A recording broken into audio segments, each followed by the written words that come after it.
എന്റെ കയ്യിൽ നിന്ന് വാങ്ങിച്ചിട്ട് ഭയങ്കര ഹറാസ് ചെയ്യുന്ന രീതിയിൽ ചോദ്യങ്ങൾ തുടങ്ങി. നീ എന്ത് തരം ബിസിനസ് ആണ് ചെയ്യുന്നത്, എന്ന് തുടങ്ങി നീ ഇങ്ങനത്തെ പരിപാടികൾ. അതും അപ്പോഴും എനിക്കൊരു ക്ലാരിറ്റി തന്നിട്ടില്ല. വന്ന് അവിടെ നിന്ന് തന്നെ പഴയ സ്റ്റോറിലേക്ക് കൊണ്ടുപോകായിരുന്നു.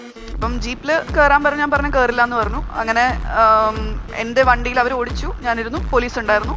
എനിക്ക് അപ്പോഴും എൻ്റെ ചിന്ത പെട്ടെന്ന് അച്ഛനും അമ്മേനെ പറ്റിയാണ്. ഫസ്റ്റ് തിങ് എനിക്ക് ചിന്ത പോകുന്നത് വയസ്സായ അച്ഛനും അമ്മയുണ്ട്. അവർക്ക് ഈ ന്യൂസ് കിട്ടുകയാണെങ്കിൽ അവർക്ക് എന്താ സംഭവിക്കാന്ന് എനിക്ക് ആദ്യമായി പോയി. അപ്പം ഞാൻ അവരോട് പറഞ്ഞു, നിങ്ങൾ എന്താണെങ്കിലും അവർക്ക് എന്തെങ്കിലും സംഭവിച്ചാൽ ഞാൻ ഉണ്ടാവില്ല, നിങ്ങൾ വെറുതെ വിടത്തില്ല. ഞാൻ അങ്ങനെ എന്തോ പറഞ്ഞു.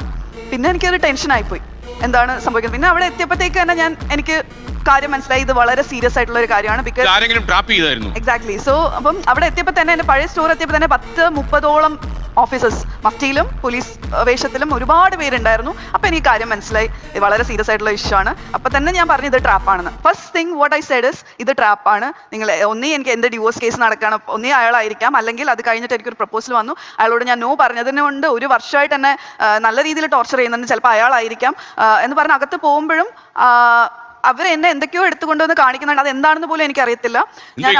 കഞ്ചാവായിരുന്നു. അപ്പം ഞാൻ അവരോട് പറയുന്നുണ്ട്, ഞാൻ എന്റെ CCTV ഉണ്ട്, നിങ്ങൾ ചെക്ക് ചെയ്യൂ, ഇതൊരു ട്രാപ്പാണ്, അല്ലെങ്കിൽ എന്നെ നിങ്ങൾ മെഡിക്കൽ ടെസ്റ്റിന് കൊണ്ടുപോകും. എനിക്ക് അറിയില്ല എന്നല്ലാതെ എനിക്ക് വേറെ എന്ത് പറയണമെന്ന് അറിയില്ല. അപ്പൊ തന്നെ അവർ 400 grams പല സ്ഥലത്തിലുണ്ടായിരുന്നു സ്റ്റോറിനകത്ത്, പല സ്ഥലത്ത്. പക്ഷെ എന്റെ സ്റ്റോറിനകത്ത്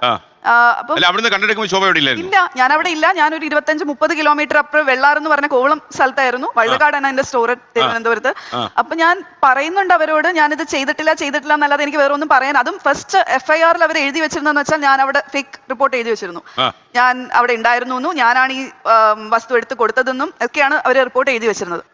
ശരിക്കും ഈ നമ്മൾ അവസാനം ഈ കഥയുടെ അന്ത്യത്തിൽ ഇത് പൊള്ളുന്ന ഒരു പരമാർത്ഥമാണല്ലോ. ഇതിന്റെ ഒടുവിൽ ആരാണ് ഈ സാധനം അവിടെ കൊണ്ട് പ്ലേസ് ചെയ്തത്? അത് വിളിച്ചു പറഞ്ഞതും ഈ കൊണ്ട് വെച്ചതും എല്ലാം കൂടി 3 പേരാണ് ഇതിനകത്ത് ഉണ്ടായിരുന്നത്. ഒന്ന് എന്റെ സ്റ്റാഫ്, ഒരു ജോലിക്കാരി കെയർടേക്കർ ഉണ്ടായിരുന്നു, ഉഷ എന്ന് പറഞ്ഞിട്ട്.